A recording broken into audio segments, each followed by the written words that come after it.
Movie की शुरुआत में हमें बताया जाता है कि आज से 2 साल पहले एक अमेरिकन फैमिली ने रॉन्ग टर्न ले लिया था और वो मिलिट्री एरिया सेक्टर 16 में पहुंच गए थे, जहां पर उनके साथ बहुत बुरा होता है क्योंकि नेक्स्ट मॉर्निंग तक उनकी फैमिली के आधे मेंबर मारे जा चुके थे। इसके बाद आर्मी ने वहां पर सर्च एंड डिस्ट्रॉय मिशन शुरू किया। उस फैमिली के साथ हुई पूरी घटना हमने पार्ट 1 में देखी थी और अब कहानी प्रेजेंट टाइम में आती है, जहाँ पर हम सेक्टर 16 को देखते हैं, जिसमें कुछ वैज्ञानिक रिसर्च कर रहे होते हैं और उनकी सिक्योरिटी के लिए सीनियर कर्नल अपने कुछ साथियों के साथ वहां पर मौजूद होता है। ऑपरेशन के दौरान एक साइंटिस्ट किसी दूसरे साइंटिस्ट से कांटेक्ट करने की कोशिश करता है, लेकिन वो माइन के बेस में होता है, जिसकी वजह से उनका कांटेक्ट नहीं हो पाता है। इसलिए वो मिशन के मैनेजर को कॉल करता है। उस समय हम देखते हैं कि उस बेसमेंट में काम कर रहे साइंटिस्ट को किसी ने बेरहमी से मार दिया है। मैनेजर से भी कोई रिप्लाई नहीं मिलने के कारण वो साइंटिस्ट वहाँ से जाने लगता है। तब उसे एक म्यूटेंट दिखता है जो किसी मरे हुए सांप को खा रहा था। वो उस वैज्ञानिक को वहाँ से चले जाने के लिए कहता है, लेकिन वो उसकी बात को समझता। तब तक वहाँ पर एक दूसरा म्यूटेंट आता है जो उसे मार देता है।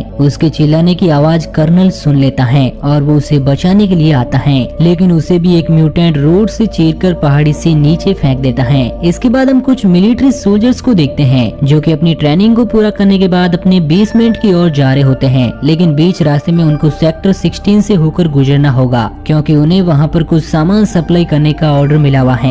लेकिन जब वो सभी वहाँ पर पहुँचते हैं तो उन्हें वहाँ पर कोई नहीं मिलता और इसकी खबर देने के लिए वो अपने बेस से कांटेक्ट करने की कोशिश करते हैं, मगर वहाँ पर सिग्नल बहुत ज्यादा वीक होता है, जिसकी वजह से उनका कांटेक्ट नहीं हो पाता। तभी उन्हें पहाड़ी पर कुछ चमकदार रोशनी दिखती है, जिसे देखकर उनका कैप्टन सॉर्ज कहता है कि शायद वहाँ पर किसी को हमारी मदद की जरूरत है। इसलिए वो अपने फौजियों के साथ उस पहाड़ी की ओर निकल जाता है और 2 सोल्जर वहीं पर रुकते हैं, जिनका नाम नेपोलियन और एम्बर होता है। जब सभी सोल्जर्स आगे जा रहे होते हैं तभी अचानक से एक सैनिक माइन के एक गड्ढे में गिरने लगता है, मगर तभी उसे दूसरे सैनिक बचा लेते हैं, लेकिन उसकी वजह से उसका पैर फ्रैक्चर हो जाता है और इसलिए कैप्टन सॉर्ज उसे वापस कैंप जाने के लिए कहता है। दूसरी ओर जब नेपोलियन हल्का हो रहा था तो अचानक से टॉयलेट से एक हाथ बाहर आता है, जिसे देखकर वो डर जाता है और चिल्लाते हुए बाहर आकर एम्बर को बताता है। जब वो अंदर जाकर देखते हैं तो वहाँ पर एक घायल आदमी होता है, जिसे देखकर वो दोनों काफी ज्यादा डर जाते हैं। वो घायल आदमी उस कैंप पर चल रहे मिशन का एक डॉक्टर था, जिससे उन म्यूटेंट ने पूरी तरह से घायल करके मरने के लिए फेंक दिया था। उसकी हालत बहुत ही ज्यादा खराब होती है। वो एम्बर को सिर्फ इतना ही कहता है कि वो यहाँ पर है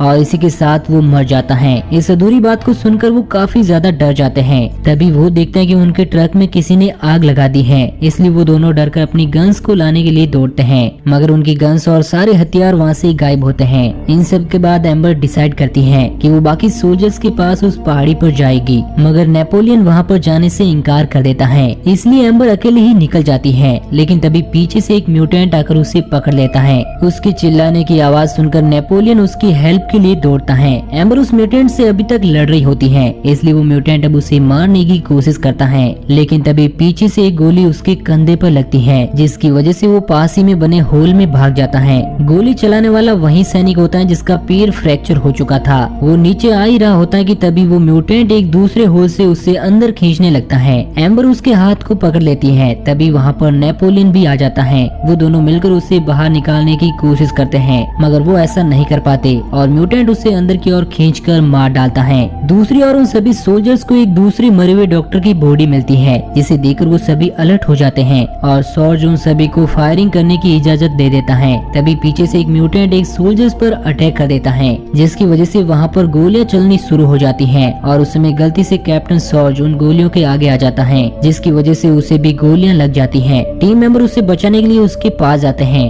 मगर वो मर चुका था। उसी समय एम्बर और नेपोलियन भी वहाँ पर पहुँच जाते हैं और अपने साथ हुई घटना के बारे में बताते हैं, जिसे सुनकर सभी लोग समझ जाते हैं कि हम बहुत बड़ी मुश्किल में फंस चुके हैं और उनके पास मदद बुलाने का कोई भी जरिया नहीं है, इसलिए उन सभी को खुद ही यहाँ से जिंदा निकलने के लिए लड़ना होगा। वो सभी सॉर्ज की डेड बॉडी को वापस कैंप पर ले जाने का डिसीजन लेते हैं। इसके लिए उन्हें डेड बॉडी को किसी के साथ रस्सी से लटक कर नीचे भेजना होगा और इस काम के लिए एक सोल्जर मान जाता है जिसकी गोली से सॉर्ज मरा था। वो उसे रस्सी की सहायता से नीचे भेजते हैं और बाकी लोग उस रस्सी को पकड़ कर रखते हैं, लेकिन अचानक से रस्सी टूट जाती है और वो सोल्जर भी मारा जाता है। उस समय वो नोटिस करते हैं कि रस्सी टूटी नहीं बल्कि उसे काटा गया था। इसका मतलब वो म्यूटेंट अब उन्हें एक एक करके मारना चाहते हैं। काफी सोच विचार कर वो लोग पहाड़ी से नीचे उतरना शुरू करते हैं। तब आगे जाकर उन्हें कर्नल मिलता है जो कि बहुत ज्यादा घायल होता है। है। वो लोग कर्नल से बाहर निकलने का रास्ता पूछते हैं। तब कर्नल उन्हें बताता है कि तुम्हें इस जगह से बाहर निकलने के लिए माइंस में से होकर जाना पड़ेगा, मगर तुम उन म्यूटेंट से बच नहीं पाओगे क्योंकि वो तुम्हें जहाँ पर देखेंगे वहीं पर मारने की कोशिश करेंगे। लेकिन लड़कियों को वो नहीं मारते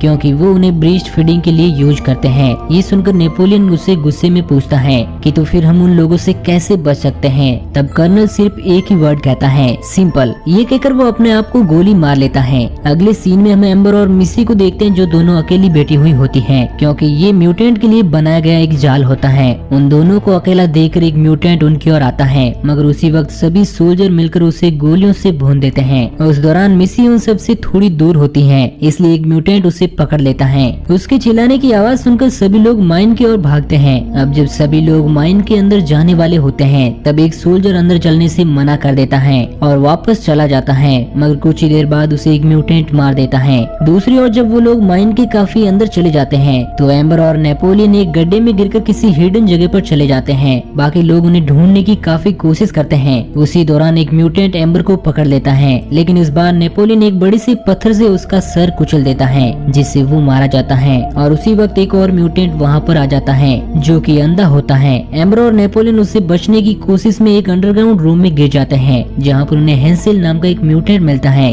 जिसे हमने फिल्म की शुरुआत में देखा था। असल में वो एक अच्छा म्यूटेंट होता है जो कि लोगों को मारने के बजाय उनकी हेल्प करता है और इसी वजह से वो उन दोनों को वहाँ पर छिपा लेता है। दूसरी ओर जब दो सोल्जर नीचे आते हैं तो वो अंधा म्यूटेंट फायरिंग शुरू कर देता है जिसमें उन दोनों को गोलियां लगती हैं, मगर किसी तरह वो उस अंधे म्यूटेंट को मारने में कामयाब हो जाते हैं। उन दोनों को देखकर नेपोलियन उन्हें भी अपने पास बुला लेता है। बाद में उन चारों को लेकर हेंसेल बाहर जाने के रास्ते की ओर निकल पड़ता है। आगे जाने पर उन्हें बहुत सारी डेड बॉडीज और कटे हुए बॉडी पार्ट्स मिलते हैं जिनमें उनके साथियों की डेड बॉडीज भी होती हैं। उसी दौरान उनका एक सैनिक अचानक से मर जाता है, इसलिए वो उसकी डेड बॉडी को लेकर आगे निकल जाते हैं। कुछ दूर आगे जाकर उन सब में बहस छिड़ जाती है क्योंकि एम्बर और नेपोलियन मिसी को वहाँ पर छोड़कर नहीं जाने वाले थे, मगर एक सेल्फिश सोल्जर होता है जो किसी की परवाह नहीं करता है। एम्बर और नेपोलियन मिसी को ढूंढने के लिए वापस चले जाते हैं। उस वक्त उस सोल्जर को एक डायनामाइट का बॉक्स मिलता है जिसे देखकर वो उन्हें अपने साथ लेने के बारे में सोचता है, मगर असल में वो एक जाल होता है क्योंकि जैसे ही वो आगे जाता है तभी उससे कनेक्टेड एक वायर से ट्रिगर दब जाता है जिससे एक ब्लास्ट के साथ वो मर जाता है। नेपोलियन और एम्बर जब मिसी को ढूंढ रहे थे तब एक म्यूटेंट उन पर अटैक कर देता है,